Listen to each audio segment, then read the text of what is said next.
Before Nash, there was Rambler, which was a product of the Thomas B. Jeffrey Company in Kenosha, Wisconsin. Charles William Nash was born Cortland, Illinois on January 28th of 1864, making him a Civil War baby. Babies born between the years of 1861 through 1865 were called that because that's when the American Civil War was fought. Being born into a poor farming family, according to Find a Grave, so take this information with a grain of salt, he did have one brother named George Christopher Nash, born 2 years later in 1866.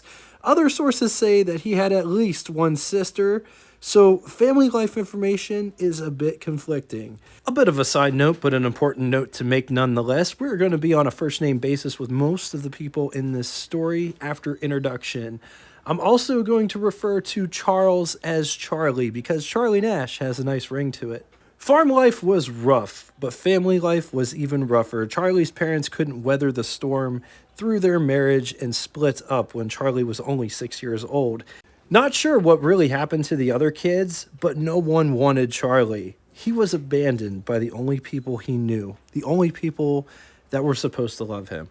Just imagine waking up and your whole family's gone. It'd be like Home Alone, only they're not coming back. They're not going on vacation. They went away forever. God, that would really suck. Charles, only being 6 years of age, was taken to a holding facility where a judge could figure out what to do with him. The judge would order Charlie to work as an indentured servant, which is a person who signs a contract to work for another person for a long period of time. Charlie was sentenced to work for a Michigan farmer until he was 21 years of age. Charlie had other plans, though, and left at age 12. After leaving what was essentially working as a slave for 6 years, Charlie would become a farmhand in Michigan for $8 a month. In time, Charlie would meet Alexander McFarland, who was a politician and had a successful lumberyard. Alexander McFarland was the second biggest and second most successful lumberyard in the area after Henry H. Crapo. McFarland was in Mount Morris, Michigan, where Charlie was making $12 a month. While on the McFarland farm, Charlie learned carpentry. Through hard work and perseverance, Charlie was able to save some of the money that he made at the various farm jobs to co-create a hay processing firm in 1882. It was called Adams and Nash. While processing hay on the Halleck farm, Charlie would meet his future wife, Jessie Halleck. Charlie would marry Jessie on April 23rd of 1884. The couple would move to Flint, Michigan in 1890. Miles away in Boston, Massachusetts, in the year 1861, a boy named William C. Durant was born. The C in his name stood for Crapo. How bad was the pregnancy to have a middle name like that? So William Durant could be called a bunch of different names. We could call him Billy Durant, or William Durant, or Crapo, or just Durant. We're just going to call him Durant. We'll know who we're talking about by that name. He was born into a wealthy family. His mother's father, so his grandfather, was Henry H. Crapo.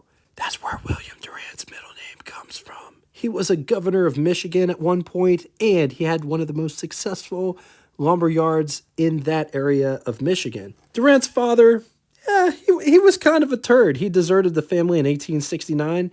The Durant family, they would uproot Boston and they would move to Flint, Michigan, where they would live with Durant's aunt Rhonda and Uncle James Wilson. Durant hated school, and he would drop out to work at his grandfather's lumberyard. And then he got into the cigar sales business. In 1886, Durant would partner with a guy named Josiah Dallas Dort, who was born February 27th of 1861 in Michigan. Josiah's father died unexpectedly when Josiah was only 10 years old. Just for the reference, all three of the boys in our story so far, their fathers left them one way or another. It's just an interesting point to point out. Josiah quit school at the age of 15 to help his mom make ends meet.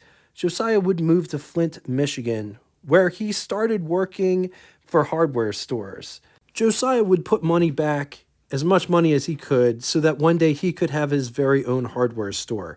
In 1866, Josiah would put up $1,000 in capital to partner with William Durant to form a carriage company called Flint Road Cart Company.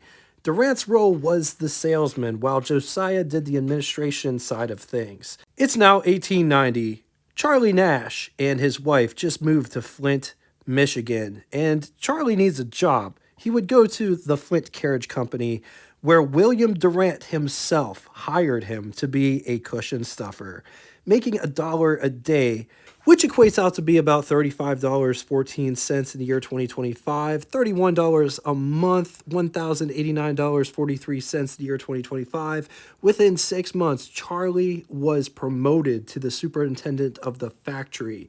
Charlie would introduce different ways to become more efficient, like the straight line belt conveyor, into the assembly of carriages. Wait, that sounds like assembly line. Another company that used the assembly line before Ford. What? With Charlie Nash's help, the Flint Road Cart Company would grow from a small buggy business into a carriage empire. In 1895 or 1896, depending on what source you read, Flint Road Cart was incorporated as the Durant Dort Carriage Company. Meanwhile, while all of that was going on, just to the south in Detroit, Michigan, plumber and inventor David Dunbar Buick was creating things like the lawn sprinkler and a method for permanently coating cast iron with enamel, thus making bathtubs and sinks white or any other color you wish. The method also lowered the cost of producing cast iron tubs and sinks. David became enamored by the internal combustion engine in the 1890s, wanting to build his own engine.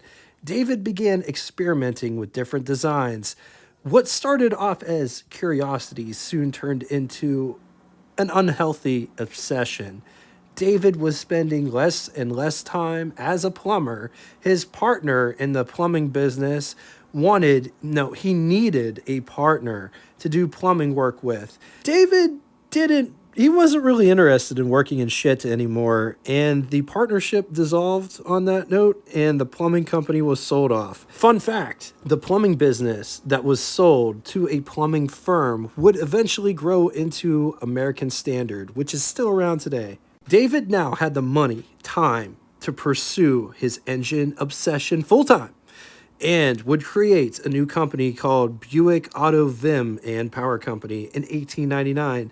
The goal was to build engines for farmers and agricultural use, but would pivot to automotive production, focusing on building complete cars instead of just engines.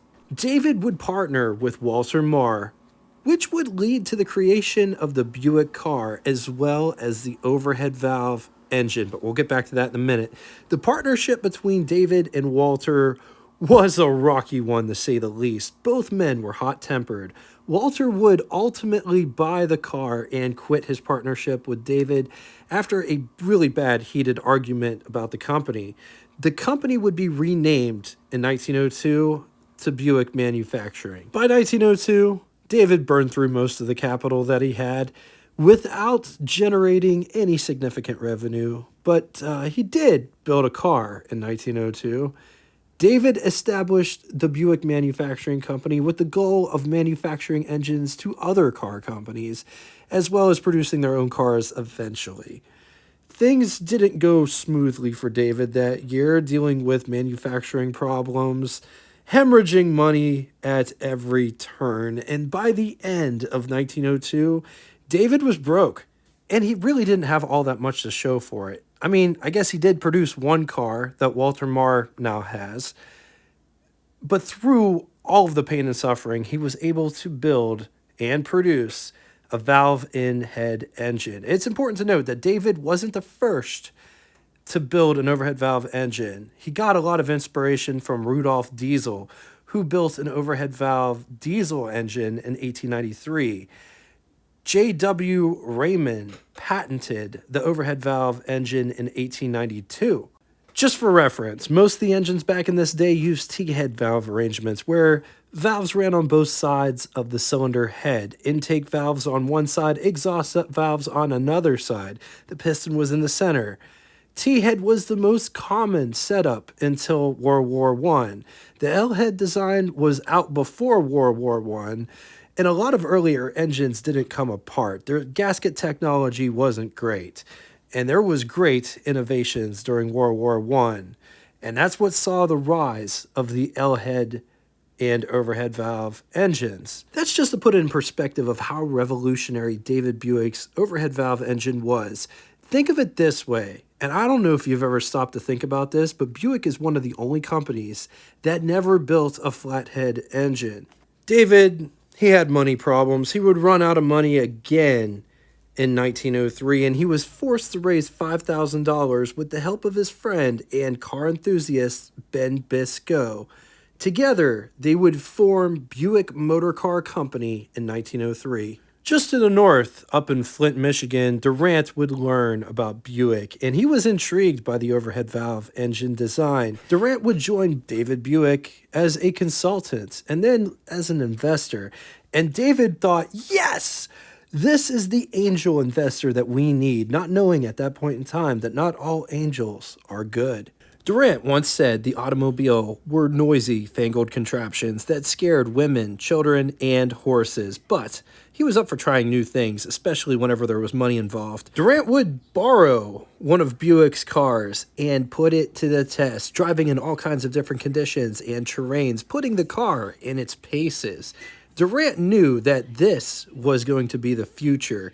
Before returning to Buick, Durant would show this car to a group of investors, which Durant would also convince the group of investors to put some money in and come in with him on this business venture. With Durant at the helm, he was able to market the Buick name, making it into a household name, making it the best-selling automobile in America in 1904.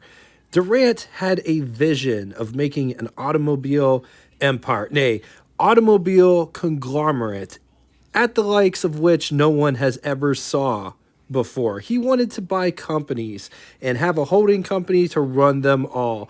Kind of sort of what the big players outside the automotive industry was doing at the time. People like John Rockefeller and J.P. Morgan, and to a lesser extent, the Durant Dort Carriage Company. Durant wanted to offer many different brands under one roof, like a brand for the poor, then a brand for the slightly not as poor, but just a step above, all the way up to luxury cars. He also wanted to own subsidiary companies so parts and components to the cars would be cheaper, and if they owned their own suppliers, supply chain problems could be mitigated.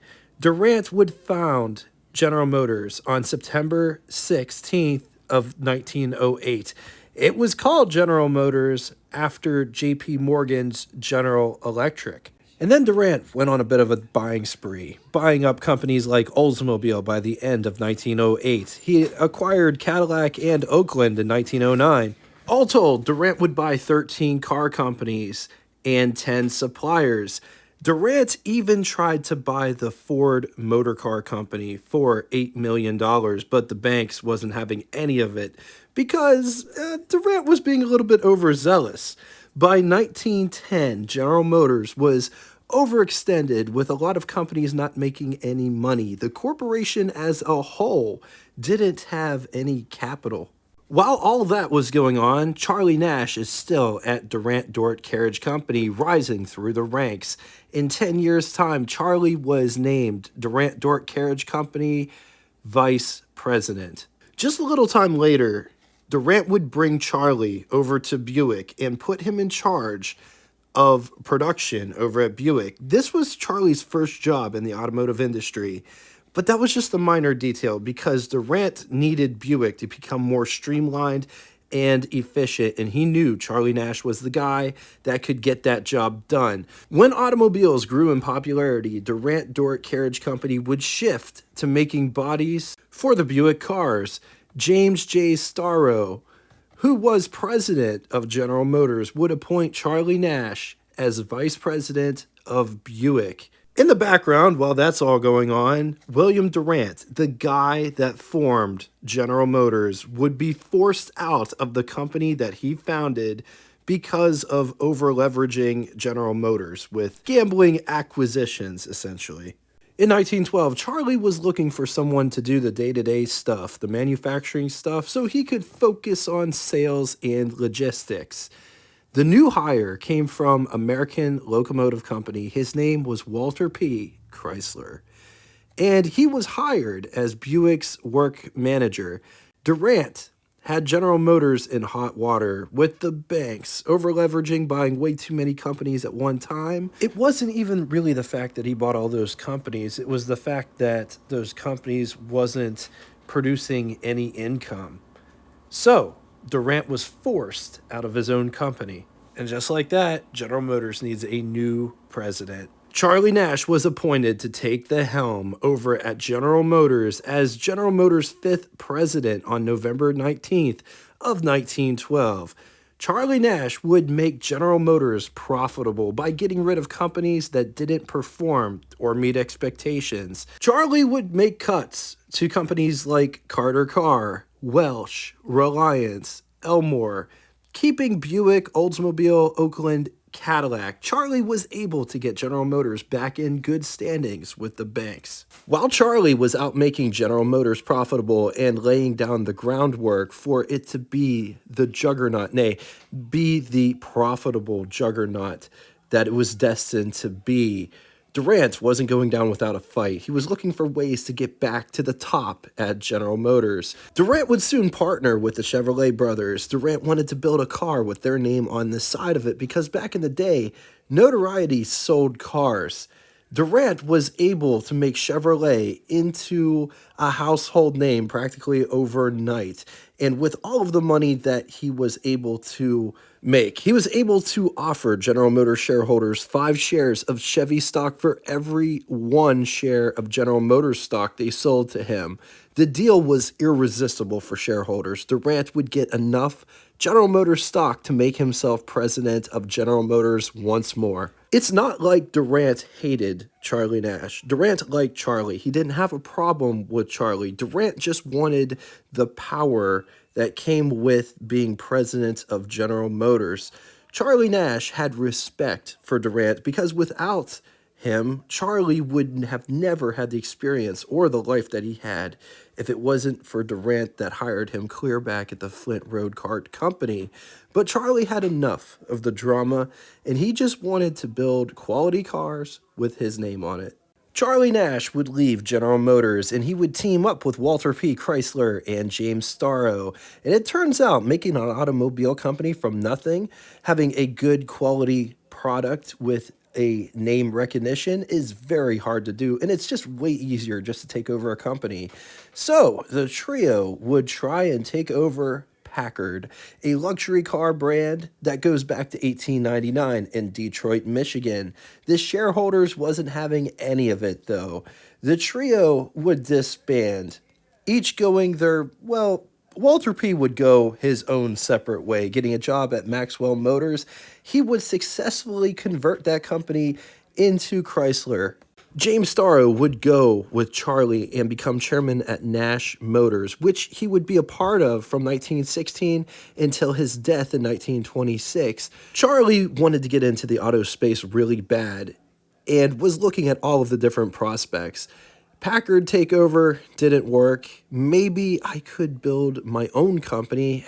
That takes too much time and resources. Charlie would learn of the Thomas B. Jeffrey Company and that Charles Jeffrey was thinking about it was time to get out of the automotive business after having a midlife crisis / near-death experience on the Lusitania. Charlie would go and tour the factories, stoked at all the possibilities. Charlie Nash signed on the dotted line, exchanged $5 million, some sources claim as high as $9 million, to buy the Thomas B. Jeffrey Company, which was the largest automobile company in the United States at this point in time. Jeffrey Motor Company had total stock of $3 million. Newly incorporated Nash Motors became a force in the automotive world with capital stock value almost $24 million right out of the gate. When Charlie left General Motors, he took some of the talents with him. Charlie was able to get Finnish engineer who worked over at Oakland to jump ship. Eric Wahlberg was his name, and he was responsible for the 1917 Nash cars. It's important to point out that in 1916 and 1917, Nash just basically rebadged the Jeffrey car but added their own engine. Wahlberg designed the engine, which was an overhead valve inline 6 unit, and it looked like this, which sort of looks like the Chevy Stovebolt 6, but Chevy doesn't come out with that engine for over a decade later in 1929. The 1917 Nash would be called the Model 671. What's interesting is the overhead valve concept is not one that Nash is remembered for. Nash offered both overhead valve and flathead engines for a time, but would offer a flathead called the Flying Scot well into the mid-60s. Charlie Nash, maybe taking a page out of Durant's book, would get involved with a luxury motor car company called Lafayette, which was founded in 1919 in Mars Hill, Indianapolis, Indiana. Lafayette was in the business of making high-end cars, introduced with a V8 in their very first car, designed by D. McCall White, the same guy that did the 1915 Cadillac V8. Make no mistake, Lafayette had all of the party tricks of the luxury car brands from the era, with the grille that was thermostatically controlled. See, I always thought that that was a Packard thing, and Lafayette started it. Or is there somebody that came before Lafayette? In the comment section. It was powered by 100 horsepower, which, if you really think about it, all things considered, that's pretty decent power for a V8 during the 1920s. The most expensive Lafayette car that I could find was the limousine body that was priced at $7,500, which would be equivalent to $119,924.62 in the year 2025. So as you can see, they wasn't cheap. Sales were slow.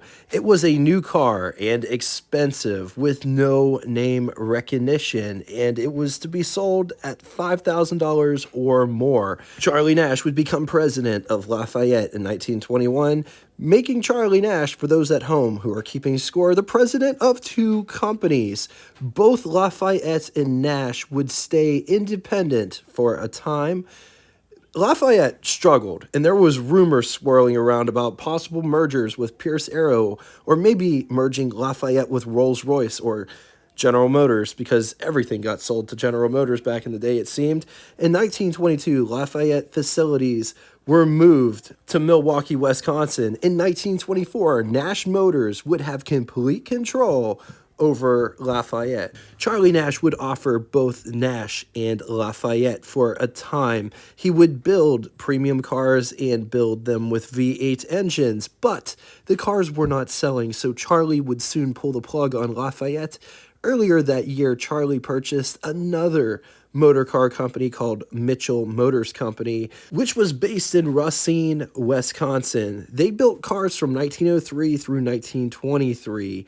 The company goes back even further than that as the Mitchell, Lewis and Company, going back as early as 1883. Charlie bought Mitchell Motors at auction, winning the bid at $405,000. Charlie was having a difficult time keeping up with supply of his cars. People went crazy for his Nash 6. Buying Mitchell Motors would give Charlie another factory to build more cars. But instead of building more Nash cars, Charlie wanted to introduce an all-new line of cars aimed directly at the poverty class. I mean, lower end of the car market. The new line of cars was called Ajax. Machinery was moved from the Lafayette factory in Milwaukee, Wisconsin, and installed into the Racine plant. The all-new Ajax was based on the Lafayette from the early 20s. Ajax came standard with 170 cubic inch displacement inline flathead 6 with 7 main bearing crankshaft, which was a pretty big deal for a car, for an entry-level car. Force feed lubrication, brakes on all four corners, claimed 60 mile per hour top speed, and all of this for $865, which would be equivalent to you spending $15,807.21 in the year 2025 in 5-passenger touring car flavor.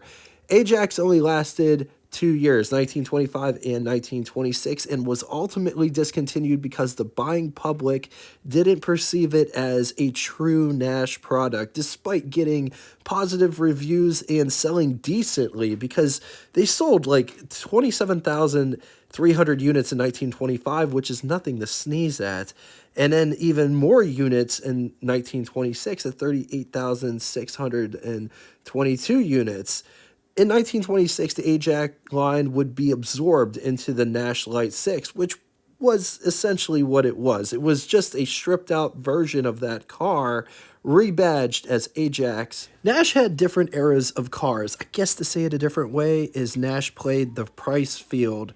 When Nash first launched, they were just trying to figure out which market they wanted to market cars to, essentially being a rebadged Jeffrey car from 1916 and 1917. 1918 was the first Nash, all Nash car, which featured a lower roofline, short vertical hood louvers, powered by a 248.9 overhead valve inline 6. Nash would use this formula as the Nash 6 through 1920. In 1921, a 4-cylinder was added to the lineup. The 4-cylinder bodies were very similar to the 6-cylinder bodies, but they rode a shorter wheelbase with shorter, stubbier hoods. The Nash 6 would get a taller radiator and drum headlights. Nash would keep those bodies from 1921 through 1924. The 4-cylinder would be dropped after 1924 model year. In 1925, Nash would offer no less than 3 6-cylinder car offerings. The Ajax was in the basement, followed by the Special 6, Advanced 6 at the top. 1925 was the first year for the Advanced 6, which was their twin ignition engine that used 2 spark plugs per cylinder that ignited at the same time. Nash would use that formula until at least 1929 or 1930. Sources conflict on when the 8 came out. Nash cars also began to get bigger and more robust during this era. 1930 through 1932 were the transitional years. Twin ignition engines in both 6 and 8. Nash would offer overhead valve and flathead 6s, as well as overhead valve and flathead 8s. They would get their flathead 8s in 1931, but it didn't stick around for very long. It was only used from 1931 through 1933. From 1932 through 1933, Nash moved upmarket. This era is often called the Kenosha-Duesenberg era because this era of Nash was the most posh Nash ever made. During the Depression, Nash was doing okay. Most car companies would suffer the very first years of the Great Depression, but Nash was profitable until about 1933. 1933 was the worst year that the company had up until this point. It was the first year that the company ever lost any money, losing $1.2 million that year, which was more than they made in 1932. Charlie would fill the void with a car aimed directly at the lower class market. Nash would resurrect a brand from the past, Lafayette. Charlie Nash would resurrect Lafayette in 1934, and it was to be aimed at the poverty market. And unlike what they did with the Ajax, which was pretty much a stripped-out, rebranded car, the new Lafayette would be a totally different and new product that would use a flathead engine, and it would ride a smaller wheelbase, and it was built with little less in mind.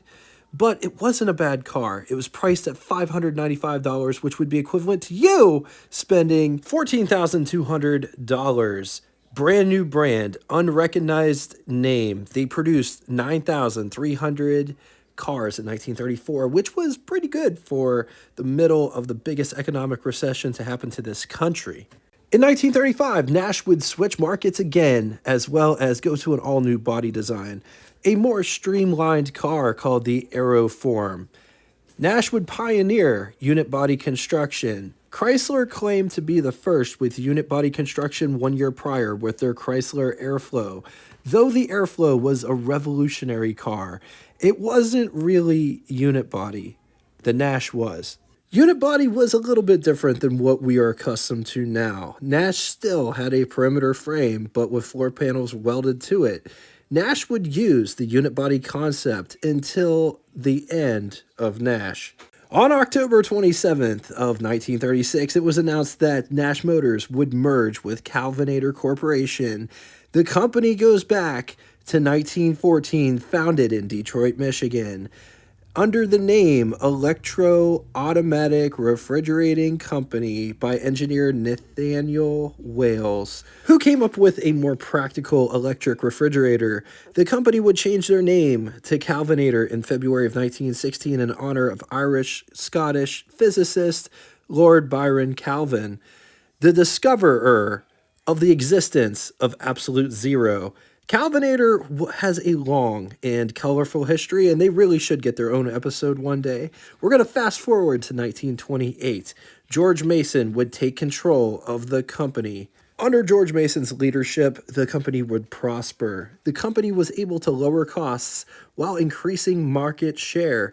In 1936, Calvinator would introduce an all-new concept called the Calvin House, priced at $7,500, which would be equivalent to you spending $1,072,553.42 in the year 2025. It was a 6-bedroom house that featured central air conditioning and heating. The house also featured all the latest and greatest appliances that Calvinator had for sale as well. In 1936, Charlie Nash was ready to live his best life. He wanted to retire from the automotive business and chose George Mason to replace him as president of Nash Motors. But George Mason really liked his job at Calvinator and he didn't really want to leave. So Charlie Nash acquired a controlling interest in Calvinator just to get George Mason, which has to be the ultimate form of flattery. George Mason would be president over Nash Calvinator. At the point of the merger, it was the largest merger between two companies in two different mediums, appliances and automobiles. As a direct result of the merger, Nash would introduce an optional conditioned air, heat, and ventilation system. It's important to note that this was not air conditioning as we know it today. This was conditioned air, something totally different. It was the first. It claims to be the first hot water heater that draws fresh air from the outside and circulates it inside the cabin, much how heating systems are used today. 1936 also saw the release of another Nash staple, the bed in a car. The front bench seat back would recline flat so that you could camp in your car and save money. This feature was a Nash hallmark. I still can't believe that it goes all the way back to 1936. I thought it appeared in the 40s. But this feature even goes into the next company. In 1939, Nash would add a thermostat to its conditioned air system, creating what would be the weather eye. Tragedy would strike December 7th, 1941. Pearl Harbor would get bombed by Japanese imperial forces. This was the straw that broke the camel's back that sucked the U.S. into World War II. Nash was not exempt from government shutdowns during World War II. From 1942 through 1945, no civilian cars were produced. Instead, Nash built war machines, building Pratt and Whitney aircraft engines. They also built truck trailers, bomb fuses, rocket motors, binoculars. After World War II, Nash would drop their inline 8 engine altogether for an overhead valve 6 that would be reserved for the Ambassador series, which was Nash's top car offering from 1927 until the end of Nash. Tragedy would strike on June 6th of 1948. Charlie Nash, the guy on the sign, the guy that he literally went from rags to riches, but he was always proud of belonging to the common people. He would go on to what was next, passing away at his Beverly Hills home at the age of 84. 1949 would be the first year of Nash's all-new post-war design, which they went for a totally different look, going aerodynamic and curvaceous with both front and rear wheels enclosed. In 1950, Nash would get into the compact economy car segment by reviving the Rambler name. Rambler would offer a line of cars with a flathead 6 engine. The Rambler cars were also using unit body construction. Nash would offer the Rambler from 1950 through 1954 in the little car format. The American market would see its first sports car offering after World War I called the Nash Healey. It was a collaboration between Nash Calvinator and Don Healey Motor Company. Nash supplied the drivetrains, which were sourced from Ambassador cars. Healey did the bodies for the first year. After 1951, the car was redesigned by Pininfarina and built in Italy. Nash produced the Healey from 1951 through 1954. In 1953, Nash would get into the subcompact car market with a car called the Metropolitan. The Metropolitan also went by different nicknames like Met and Metro. Built in England by Austin, Nash offered the Met from 1953 through 1957. It gets a little bit confusing, though, after Nash and Hudson merge and become AMC, because in 1955 through 1957, you could get either a Nash or Hudson Metropolitan. And from 58 through 62, AMC Metropolitan. In the 50s, the car market was changing, and a lot of smaller companies, they were disappearing. Nash was in good standings, but it only took a few bad years to change everything. Nash was in talks with Hudson and with Studebaker and Packard to come together and form a super group called American Motors Corporation. In 1954, Nash would merge with Hudson to form American Motors Corporation, or AMC for short. Packard would merge with Studebaker that same year without AMC. Unfortunately, later that year, tragedy would strike the newly formed AMC company when George Mason would die unexpectedly on October 8th of 1954. George W. Robney would become the new president of American Motors Corporation. And one of the biggest what ifs, I know with history you should never say what if, but this is a major turning point because George Mason wanted to get with James Nance over at Packard and bring those two companies in, but George Robney had no desire to do that. After the merger with Nash and Hudson, the nameplates would go on until 1957. 57 was the last year of Nash and Hudson. Hudson's were essentially rebadged Nash cars. Both Nash and Hudson would get canceled. Robney would go all in on Rambler in 1958, but as they say, that's another story for another day. All right, now it's time for Would You Rather. And starting with the first scenario, what is your favorite Nash of all time? In the comment section. These are not fair by any stretch of the imagination, but if yours isn't listed, go ahead and write it in.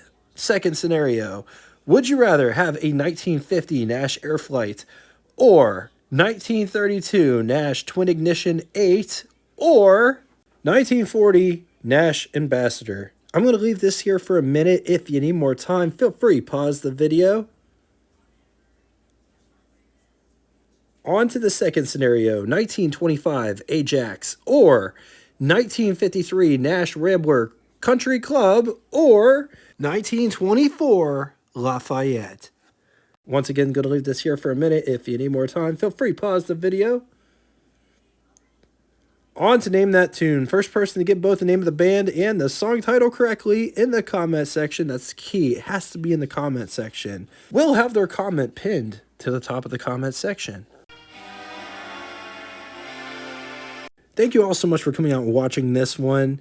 This was a labor of love. It took me a long time to put this one together, but I loved doing it. What did you guys learn in this episode in the comment section below? If you'd like to get in touch with me for any reason whatsoever, just shoot me an email at what_its_like@yahoo.com. You could always leave a comment in the comment section below because I read and answer all of them. Until next time, toodaloo! If you're still here, I wanted to leave you something before we go. Nash did these economy runs in the mid-50s with wagons, which they called cross-country wagons. 1955 was a standalone year, 1 year only body style. They claimed to get 32 miles to the gallon with a flathead 6. I was wondering, did anybody ever own a 55 cross-country Nash wagon? I always wondered if they actually got anywhere remotely near that, because that would be super impressive. There's vehicles made now that don't even get 32 miles to the gallon with direct injection computers and all of that fancy BS that we're told that we need. So I was just wondering if it was true.